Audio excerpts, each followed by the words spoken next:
Hi, this is Gila. There is a case in Texas that is so heart-rending. It was really painful to research it, even though I have no personal knowledge of anyone involved. A 7-year-old boy is being transitioned by his mother to become a girl, against his father's strong objections.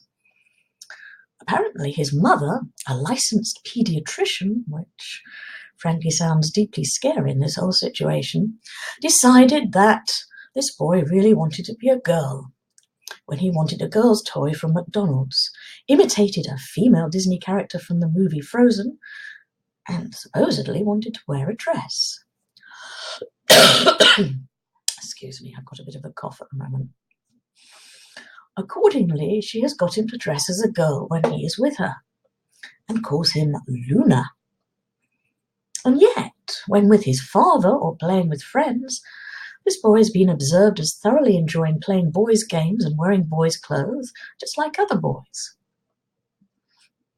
Now, a court in Texas has just ruled that the mother of this young boy should have the sole authority to decide on his future, which will include the use of drugs to suppress his male hormones once he reaches puberty, and to make him look more female.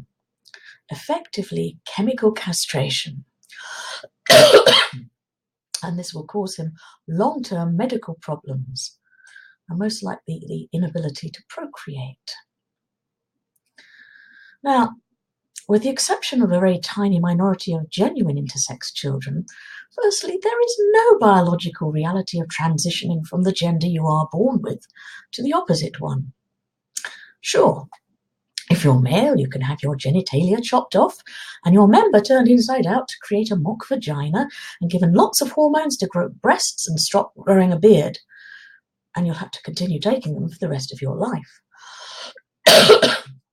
But you are no more female in your actual genetic identity and ability to bear children before going through such mutilation than you are at the end of it.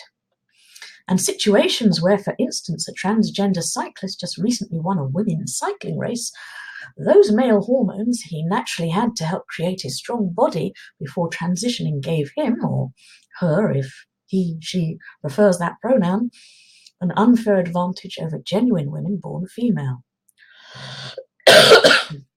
Sorry about my cough. I'm not quite sure why I've got it, but let's hope it goes soon. Now, sure, if an informed adult truly wants the expensive surgery and treatments to live as the opposite gender from the one he or she was actually born with, so long as that person can afford it, that's up to them. They can have the freedom to live as the opposite gender if that is their choice.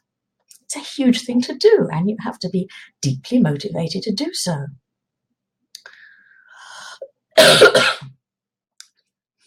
But you can't change your chromosomes and the genetic identity they actually give you, whatever you may feel like, and however deep you're suffering at feeling that you're living in the wrong body.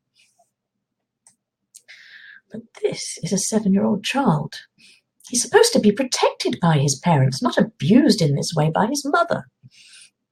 Now, when I was a child, I played with cars as well as dolls. It was fun. I used to play making traffic jams. My older brother played with cars too. We played with them together, and I always had to have what he had, so I had to have cars too. Now, although I was given a pram and dolls bedding, my idea of a pram was to use it as a bus. I put lots of toys and dolls in it together. You can try taking the cat for a ride too, which he didn't appreciate. But I never enjoyed putting one doll in bed in a pram like a baby. I wish this cough would get better. But does that mean that I really wanted to be a boy? No, I'm female. This is the way God made me and the way I'm designed to be. And dressing up is fun when you're a child, including dressing up in clothes from the opposite sex. And sure, Feelings of sexuality can be on something of a sliding scale. Some people feel more male or female than others and so on. But as a child, you are deeply vulnerable, impressionable, and open to suggestion. Every child surely deserves the right and the protection to grow up the way he or she was born.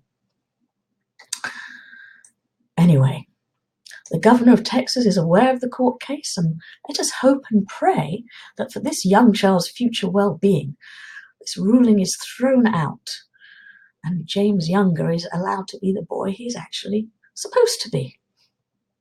Though he's already likely to be deeply confused and somewhat messed up, thanks to the insanity of his mother.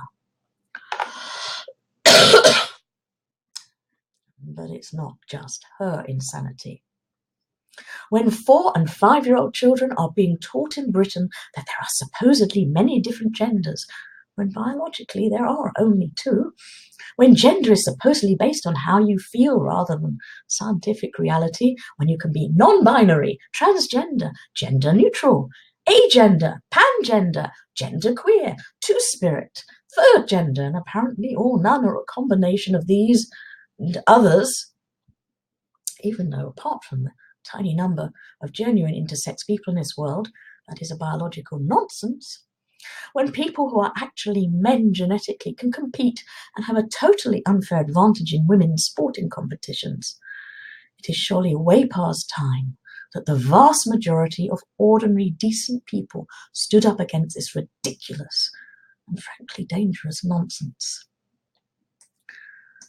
Before more young lives are ruined by what is a form of child abuse, as James Younger is in grave danger of having done to him, appallingly with the backing of the Texas legal system.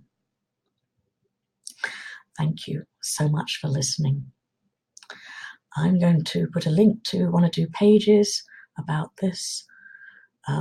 There's a whole movement to try and protect this young boy and to appeal to the governor of Texas, and let's hope that's successful. Thank you. All the best. Goodbye.